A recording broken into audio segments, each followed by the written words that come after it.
Guys, update po sa ating lettuce. Ganyan na po sila kalalaki, guys.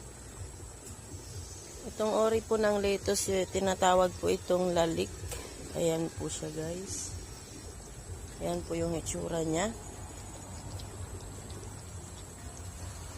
Ayan na po sila, guys. Napakasarap at napakasustansya, guys, ng lettuce.